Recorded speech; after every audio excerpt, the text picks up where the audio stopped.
اپنے ڈان، اس کا میں نے نک نیم ڈان رکھا ہوا ہے، یہ وہ والا ڈان نہیں ہے، یہ مجھے پسند ہے تو میں اس کو ڈان کہتا ہوں۔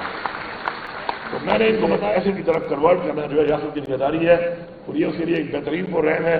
ماشاءاللہ 1267 یہ سینٹر اس وقت کام کر رہے ہیں، 40,000 اسٹوڈنٹ جو ہیں وہ اسی میں، اگر ان کو اپرچونیٹی نہ ملتی تو شاید وہ تعلیم سے رہ جاتے، تو وہ ماشاءاللہ اس کے اندر تعلیم حاصل کر رہے ہیں۔ 14,000 جو ہے وہ آج جو یہ ایونٹ ہو رہا ہے اس کے اندر مستفید ہو چکے ہیں، اس سے مزید بھی آگے ہوں گے۔ اور اس سے خوشی کی بات یہ ہے کہ ہمارے مدرسے چونکہ ہمارے چھوٹے گاؤں جہاں پہ اب تک ہم اسکول نہیں بنا سکے، کیوں نہیں بنا سکے، یہ ایک لمبی داستان ہے۔ ریاست ماں ہوتی ہے لیکن ماں نے اپنی ذمہ داریاں اس طرح کم از کم اس ریاست نے ادا نہیں کی، اور آج بھی شاید نہیں کر رہی۔ آپ دیکھ رہے ہیں کہ ماں والا کردار بعد جو جب دیکھتے ہیں تو ماں والا کردار اس ریاست کے اندر بہت سی چیزوں میں نظر نہیں آتا۔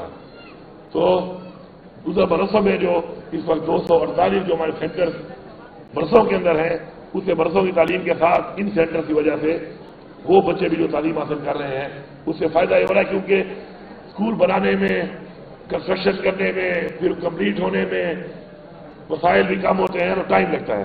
اور جو میرا ایک سوچ ہے، جو عمران خان کی ایک سوچ ہے جس سے ہمیں ایک کام کرنا ہے، وہ یہ ہے کہ ہمیں بلڈنگ نہیں، ہمیں تعلیم دینی ہے، ہمیں اسپتال نہیں علاج دینا ہے۔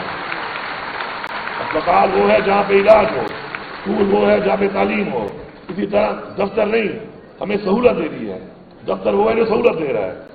تو اس کے لیے اس دفعہ ہم نے یہی پلان کیا کہ کیونکہ اسکول بننے میں ٹائم لگتا ہے، اب تک بہت ساری جگہوں پہ اسکول نہیں ہے، پرائمری ہے تو مڈل نہیں ہے، مڈل نہیں تو ہائی نہیں ہے۔ اور میں نے خود بھی پچھلے اپنے تیسرا ایک کنٹینیوس ماشاءاللہ ایک دور چل رہا ہے ایز اے پارلیمنٹیرین، تو میں نے یہ دیکھا کہ میں نے جو اسکول شروع کیے 2014 میں اور 13 میں اب تک کمپلیٹ ہو رہے ہیں۔ اب وہ بچیاں تو مائیں بن چکی ہوں گی جو ہائر سیکنڈری اسکول میں بنا رہا تھا جن کے لیے کہ وہ ہائر سیکنڈری کی تعلیم حاصل کریں گی، تو وہ تو مائیں بن چکی ہیں۔ تو اس لیے ہم نے یہ پلان بنایا کہ ہم چونکہ ہر جگہ پہ ہمارے پاس جگہ موجود ہیں تو ہم رینٹڈ بلڈنگ میں اسکول شروع کر دیں گے تاکہ تعلیم فوراً شروع ہو جائے، کسی کا فیوچر خراب نہ ہو، اور ساتھ ساتھ پھر وسائل کے ساتھ بلڈنگ بھی بنتی رہیں گی، جب بلڈنگ بن جائیں گی تو any time we can shift over. تو اس پہ ایک کام ہو رہا ہے ہمارا انشاءاللہ۔ تعلیم کارڈ جو ہے انشاءاللہ وہ بھی ہم نے شروع کر دیا ہے۔ ہمارے جو مرج ڈسٹرکٹ ہیں ان پہ ہمارا مین فوکس ہے، کیونکہ ہمارے لیے قربانی دینے کی وجہ سے ان کے انفراسٹرکچر خراب ہوئے، ان کے حالات ٹھیک نہیں رہے، تو وہاں پر بھی انشاءاللہ اس کو ایکسٹینڈ کیا جا رہا ہے۔ اور ساتھ ساتھ اسٹائپنڈ بھی دے رہے ہیں اپنی بچیوں کو ہم، تاکہ جو ہماری بچیاں ہیں وہ زیادہ تعلیم حاصل کریں، تاکہ بہترین مائیں بن کے بہترین مائیں ہی بہترین قومیں بناتی ہیں۔ تو جب تک انشاءاللہ ہماری حکومت کا فوکس ہے کہ انشاءاللہ ہم اپنی قوم کو اٹھانے کے لیے اپنی ان ماؤں کو تعلیم دیں گے، اور انشاءاللہ ان کو آگے اپنی اچھی ایک بہترین نسل جو ہے اس کو گروم کرنے کے لیے ان کو ہم تعلیم دینا اپنا فرض سمجھتے ہیں۔ میں یہاں پہ بچوں کے لیے ایک بات کروں گا کہ آپ دنیا کی تاریخ پڑھیں، کئی ایسے لوگ جنہوں نے بہت بڑے بڑے کام کیے ہیں تو شاید انہی سبجیکٹس میں وہ ڈراپ آؤٹ سے۔ ہمارا ایمان ہے کہ اللہ تعالیٰ شعور کے دروازے کسی وقت بھی آپ کے شعور کے دروازے کھول سکتا ہے۔ ضروری نہیں ہے کہ آپ کی ایک ناکامی جو ہے یا کسی وجہ سے اگر آپ رہ گئے ہیں پیچھے تو آپ اپنا کانفیڈنس لوز نہ کریں، کانفیڈنس میں رہیں۔ آپ یہ سوچیں کہ آپ کر سکتے ہیں، آپ یہ سوچیں کہ اسکائی از دا لمٹ۔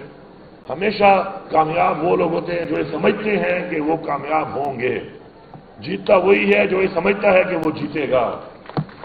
یہ ایک مائنڈ ہے، یہ آپ کے اندر جو آپ کے اندر ایک بلٹ ان چیز ہے، آپ کی جو ایک شخصیت ہے، آپ کا جو ایک وجود ہے، اس کے اندر جب آپ یہ فیصلہ کر لیں گے آپ نے کچھ کرنا ہے، تو ہم نے اپنی زندگی میں دیکھا، بہت اپنے ارد گرد دیکھا کہ ایسے لوگوں نے بھی بہت کچھ کر کے دکھایا، تو آپ بھی انہی میں سے ایک ہیں۔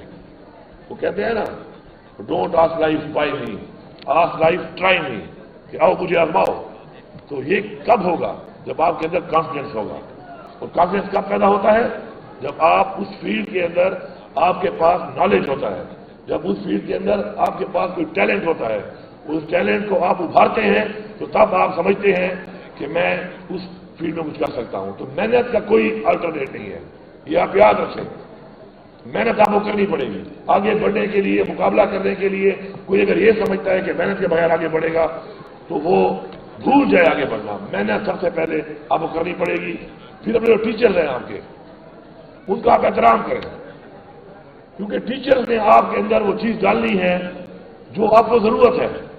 ٹھیک ہے، سختی بھی کریں گے، بعض اوقات سختی ضروری بھی ہے. میں اس چیز کا قائل ہوں کہ سختی تھوڑی بہت ہونی چاہیے. ہمیں اسلام میں ہی بتایا گیا ہے کہ تھوڑی سختی اپنے بچوں پہ کریں آپ. ہاں، سختی میں ٹارچر نہیں ہونا چاہیے. سختی یہ ہے کہ آپ ان کو تنبیہ کریں کہ آپ یہ نہیں کر رہے ٹھیک، تو آپ نے ٹھیک کرنا ہے. اب کسی کو احساس دلانا اس چیز کا کہ وہ صحیح ہے یا غلط ہے، اس کے بہت طریقے ہیں. سائیکولوجیکل طریقہ بھی ہے اس کا. اگلے کو محسوس کروائیں کہ آپ ٹھیک نہیں ہیں.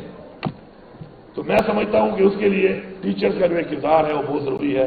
ٹیچرز کو یہ سمجھنا چاہیے کہ کس طرح اپنے بچوں کو انہوں نے اس طریقے سے بغیر ٹارچر کیے احساس دلانا ہے کہ تم نے غلطی کی ہے تو اس غلطی کی وجہ سے تم آج یہاں اسٹینڈ کرتے ہو. اسٹینڈ کرانا چاہیے اس کیٹیگری میں کہ اس کو محسوس ہو کہ میں یہاں اسٹینڈ کرتا ہوں. اس کے لیے ٹارچر کی ضرورت نہیں ہے. اسی طرح والدین کی بہت قدر کریں. جس نے والدین کی قدر نہیں کی کبھی آگے نہیں بڑھ سکتا. یہ یاد رکھیں آپ. اور آپ کو احساس تب ہوگا جب والدین بنیں گے. آپ ابھی آپ کو احساس نہیں ہے اس بات کا. آپ گلے بھی کرتے ہوں گے، آپ کو لگتا ہوگا، لیکن جب آپ والدین بنیں گے تو آپ کو احساس ہوگا کہ اپنے بچوں کے ٹائم پہ جب آپ کو ان کے لیے کچھ کرنا پڑے گا، اپنی چیزوں کی قربانی دے کے ان کی ضروریات کو کہ وہ معاشرے میں اچھے طریقے سے اچھا پہن سکیں، اچھا پڑھ سکیں، تو وہ قربانی کا احساس تب آپ کو ہوگا کہ جب آپ والدین بنیں گے. تو وہ پہلے ہی احساس کر لو، اپنے والدین کی قدر کرو. پھر جب والدین نہیں ہوتے پھر بڑا احساس ہوتا ہے بندے کو. پھر بندہ بڑا سوچتا ہے کہ میں نے کیوں اس طریقے سے اپنے والدین کے ساتھ وہ وقت نہیں گزارا.